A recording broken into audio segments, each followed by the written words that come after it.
Bom, gente, bem-vindos a mais uma aula de exercícios do canal de Fabricação Mecânica do Instituto Federal de São Paulo, campus Hortolândia, curso de Resistência dos Materiais.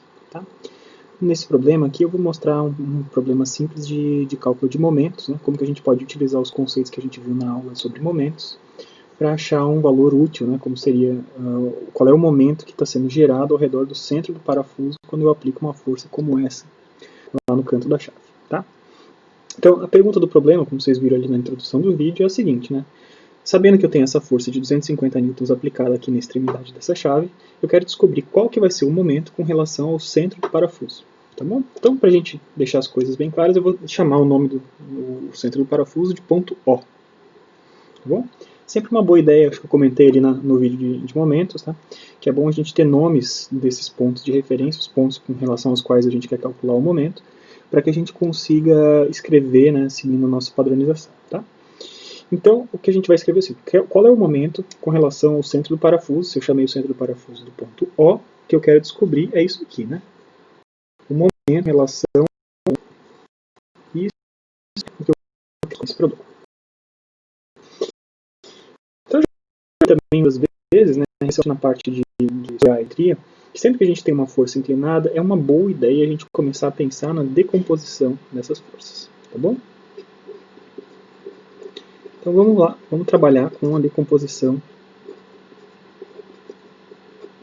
de forças nesse caso.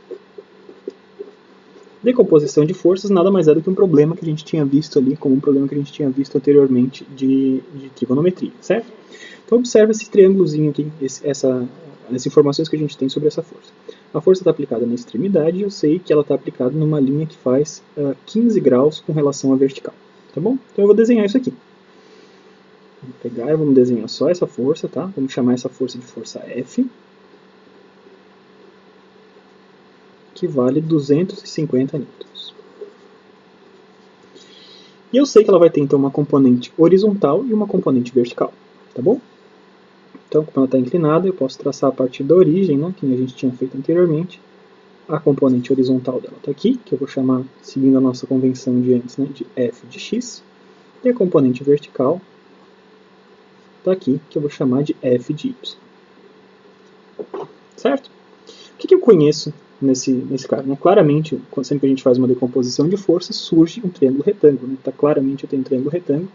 E o que eu vou fazer é o seguinte, né? Lembra que no triângulo retângulo eu posso deslocar, né? Como esses caras são todos paralelos, né? Esse aqui está paralelo, né? Essa linha aqui está paralela a essa. Eu posso pegar e deslocar o vetor fy para o lado de lá e é o que eu vou fazer aqui, né? Para que eu vou fazer isso? Porque esse ângulo que a gente conhece de 15 graus é um ângulo interno desse novo triângulo, tá? Então o que eu fiz? Eu peguei esse triângulo e eu vou botar ele numa posição que me favoreça. Nesse novo triângulo eu tenho a seguinte situação. O vetor é F, cujo módulo vale 250 newtons, é dado pela soma do vetor Fx, que eu não sei quanto é que vale o módulo, que é o que eu quero descobrir, e do vetor Fy, e eu sei que esse ângulo aqui vale 15 graus. Tá bom? Então, a partir desse triângulo, a gente pode aplicar, né? Claramente ele é um triângulo retângulo, né? A gente pode aplicar nossas funções trigonométricas, tá? Então, se eu sei que 15 graus está aqui, o cateto oposto a esse ângulo, do jeito que eu desenho o triângulo, está sendo o fx aqui, né? Fica muito claro, né? O ângulo está aqui, quem está oposto a ele é o fx. Então, se eu estou falando em cateto oposto, né, muito lógico eu utilizar a função seno. Então, eu sei que seno de 15 graus vai valer o cateto oposto, aquele ângulo, dividido pela hipotenusa. O cateto oposto é o módulo de fx, que é o que eu quero descobrir. E a hipotenusa vai ser o f, então eu sei que ela vale 250 newtons. Tá? Então, vou manipular esse cara, né? Eu sei que eu tenho seno de 15, 250, eu quero deixar fx sozinho. Vou pegar esse 250, passar multiplicando para o lado de lá, e como isso é uma igualdade, eu posso escrever, então, começar escrevendo que f de x, estou falando do módulo de f de x, vai valer 250 vezes seno de 15 graus. Tá bom? Então, como é que eu calculo isso? Você vai pegar na sua calculadora, né? Vou mostrar aqui para vocês no celular, tá? Minha calculadora está em graus, em deg, tá? Então eu posso simplesmente pegar e digitar seno de 15 graus, isso aqui está correto, vou fechar meus parênteses, vezes 250, isso me dá um resultado de 64,7. Então eu já sei que f de x vale 64,7 newtons. Certo? Apontando aqui para a esquerda ao longo do eixo. Tá bom? Usei seno para uma das componentes, posso utilizar cosseno para outra. Vamos olhar lá no triângulo se faz sentido? Quem que está adjacente a esse ângulo de 15? É a componente vertical. Então, cateto adjacente dividido pela hipotenusa. Componente vertical é quem eu quero descobrir, né? Fy. Vai ser Fy dividido por 50. Então, fazendo a mesma uma conta similar, eu descubro, então, quanto é que vale o módulo desse cara aqui. Eu falei 250 vezes cosseno de 15 graus. E eu vou pegar aqui na minha calculadora e vou só editar esse cara aqui, tá? Então, eu tenho cosseno de 15 graus, fecho os parênteses e descubro, então, que vale 241,5. Tá? Estou arredondando para a primeira casa decimal. Então, 241,5 newtons. Tá bom? Então, isso já vai me ajudar bastante. Tá? Nesse nosso problema aqui, eu tenho essa força inclinada e agora, na verdade, no lugar de eu ter uma força inclinada, para a qual ficava muito difícil, né, eu caracterizar como é que eu ia medir a distância, né? Lembra que sempre eu estou falando em momentos? Quando eu tenho momentos, eu tenho que calcular três coisas, né? Um momento com relação a qualquer ponto. Um momento com relação ao ponto P qualquer, a gente vai ter três ingredientes, que é o sinal, o braço de alavanca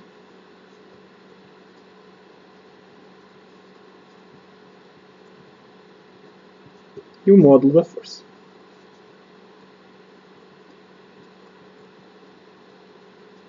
Tá? Se eu não tivesse transformado e decomposto essa força, eu ia ter que conseguir caracterizar, né, calcular distâncias com relação àquele ponto O e com relação a essa linha. Ficava bastante complicado, ficava muito mais difícil do que eu trabalhar com decomposição de forças. A partir do momento que eu trabalho com decomposição de forças, agora eu tenho o quê? Eu tenho o meu novo problema, na verdade é o mesmo problema, né, mas a nova representação do problema, a gente vai ter a nossa chavezinha ali com um parafuso. E essa chavezinha está sendo sujeita a essas duas forças, Fy naquele ponto, Fx naquele mesmo ponto, e eu quero saber quanto é que vale o momento com relação ao ponto O, certo? Então, para calcular quanto é que vale o momento com relação ao ponto O, eu vou ter que calcular o momento dessas duas componentes, tá? O momento da força de Y e o momento da força de X, beleza? Então, sempre que a gente vai calcular o momento, a gente tem que determinar, né? Vamos escolher um deles, tá? Vamos começar, então, pelo momento da componente X. Da componente horizontal.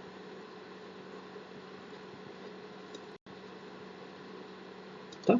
Então é como se só existisse essa componente horizontal agora. Tá? Eu vou esquecer que existe a força de Y, eu vou pegar só a força horizontal. Então quanto é que vai ser esse momento? Tá? O momento com relação ao ponto O da componente X daquela força, tá? Vou denotar dessa forma, vai ser igual, e eu vou tentar preencher essas três coisas aqui, tá? Vou preencher o sinal, o braço de alavanca e o módulo da força, beleza? Então olha o seguinte, eu tinha preparado aqui, né? O que eu estou fazendo agora? Né? Eu estou fingindo que só existe essa força em X. E eu estou prendendo a minha estrutura, está sendo presa naquele ponto O. Peguei um outro papelzinho, é como se eu tivesse um preguinho aqui no ponto O. Por conta dessa força em X, eu quero saber se essa estrutura vai girar, né, me preocupando primeiro com esse quesito aqui do sinal, quero saber se esse carinha tenderia a girar no sentido horário ou no sentido anti-horário. Tá? Então, como é que a gente vai fazer isso? Assim, talvez, à primeira vista, não seja tão simples de fazer, mas a gente lembra dos outros conceitos que a gente viu na aula. Tá? Então, o que eu posso fazer com uma força? Eu posso sempre deslocar ela segundo a linha de ação dela. Então, essa é a linha de ação, né? A direção de ação dele. Eu vou pegar e vou deslocar esse Fx até uma posição que me convém. Que posição que é essa? É essa posição aqui, né? Por que essa posição é conveniente? Porque nesse ponto, essa distância entre o ponto O e essa linha é mínima, né? A gente sempre vai ter que procurar o bracinho que fica perpendicular à linha de ação da força. Tá? Então fica muito claro que nesse ponto aqui, se eu transferir a força que estava nessa ponta, né, caminhei com ela para o lado de cá, ela vai ter o mesmo efeito porque ela está sendo deslocada segundo a sua linha de ação até esse ponto aqui. Nesse ponto aqui fica muito claro de eu fazer essa minha verificação do que vai acontecer. Né? Então imagina, no lugar de eu ter as duas forças, está fixo aqui no ponto O, e agora essa forcinha na direção de X, né, estou apontando esse cara para o lado de lá, claramente eu estou fazendo esse cara girar no sentido anti-horário. Beleza, gente? Está claro de enxergar isso, né? por conta dessa forcinha, eu estou girando todo esse sistema no sentido anti-horário. E a gente tinha visto, né, por conta da nossa convenção sinais, se está no anti-horário, a gente tem um sinal positivo. Então, deixa eu anotar no certo que é anti-horário.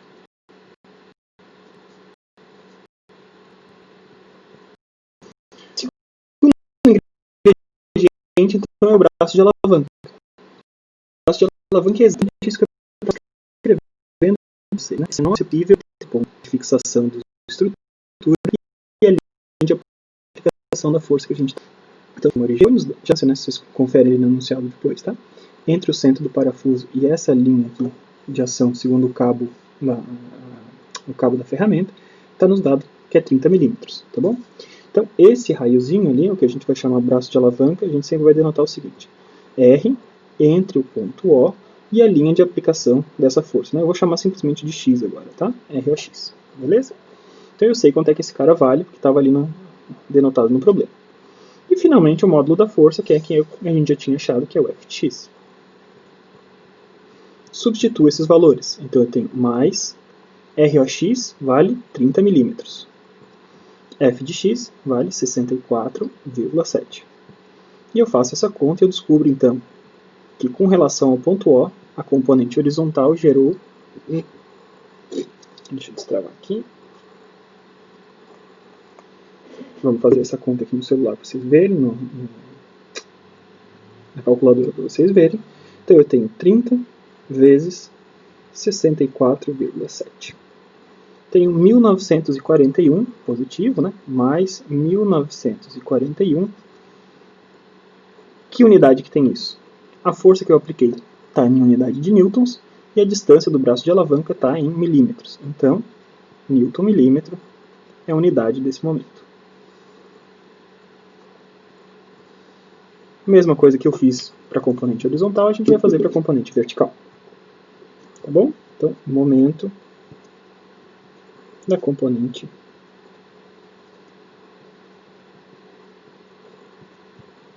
vertical. Seguindo a mesma lógica que eu tinha falado anteriormente, tá? Vamos seguir a mesma lógica de nomenclatura. O que eu estou procurando? O momento com relação ao ponto O da componente de Y.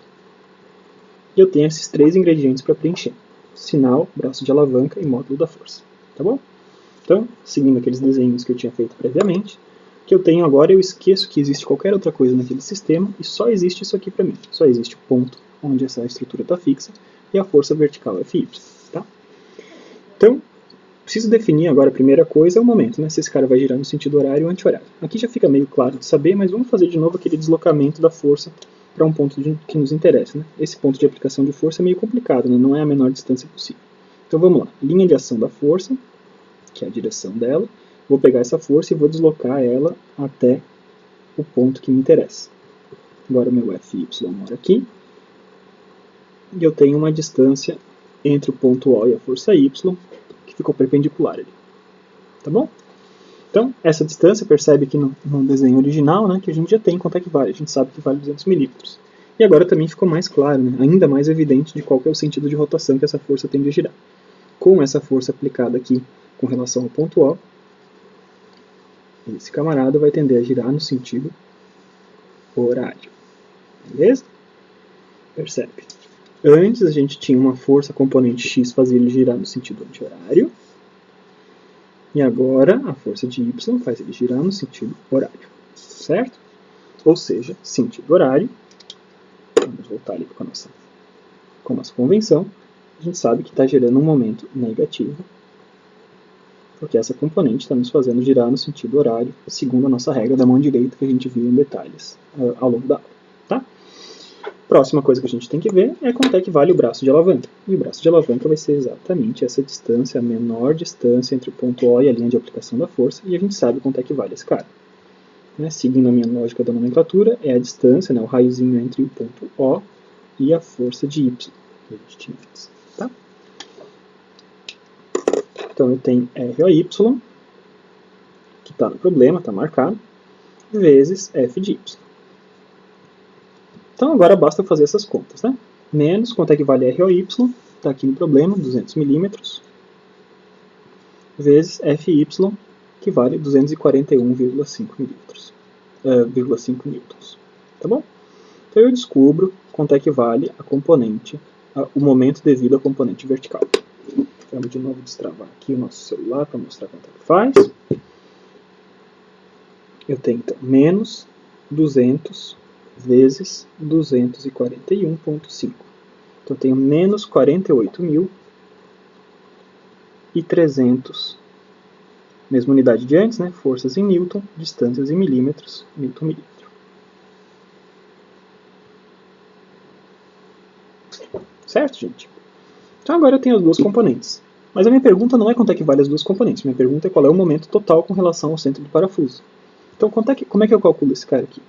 Então claramente esse cara, que eu não sabia quanto é que valia no começo, na hora que eu decompus essa força, ele vai ser simplesmente a soma desses dois momentos. MOX e MOY. Certo? Então o MO total vai valer MOX mais 1941, MOY menos 48.300.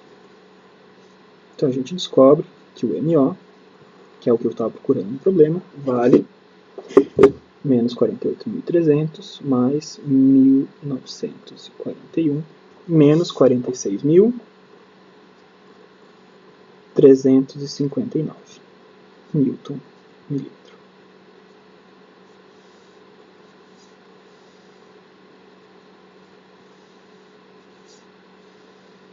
Beleza? Então era isso que a gente precisava resolver nesse problema. Tá? Quanto é que valia o momento daquela força inclinada com relação ao centro do parafuso. Observa como é interessante, né? A gente aplicou aqui na ponta da ferramenta uma força inclinada, e ao aplicar essa força inclinada por conta da geometria da ferramenta, um pedacinho dessa força, que é a componente em x, está fazendo o serviço no contrário, né, na direção contrária do que a gente estava querendo fazer. Né? A gente estava querendo girar esse parafuso, né, apertar esse parafuso, né, fazendo força nesse sentido, e ao ter feito um pouquinho de força para o lado de cá, a gente estava tentando soltar esse parafuso um pouquinho, né, com 1941 Nm no sentido contrário da direção que a gente estava querendo fazer no momento anteriormente. Tá bom? Então, mensagens desse problema, né? Sempre que você tiver uma força inclinada, veja se decompondo ela a sua situação não melhora, tá? Muito importante vocês terem essa noção de que, ao decompor a força, apesar de eu ter duplicado o número de forças, ficou muito mais fácil eu ver quanto é que valiam os braços de alavanca, tá? Ficava claro que esses dois números que já tinham sido dados, de 30 mm e de 200 mm, eles eram diretamente os braços de alavanca referentes a diferentes componentes dessa força, tá bom? Então, era isso. Espero que vocês tenham gostado. Se tiverem dúvidas, postem aí nos comentários do vídeo e até a próxima. Muito obrigado. Bom, gente, bem-vindos a mais uma aula de exercícios do canal de Fabricação Mecânica do Instituto Federal de São Paulo, campus Hortolândia, curso de resistência dos materiais. Tá? Nesse problema aqui eu vou mostrar um problema simples de cálculo de momentos, né? Como que a gente pode utilizar os conceitos que a gente viu na aula sobre momentos para achar um valor útil, né? Como seria, qual é o momento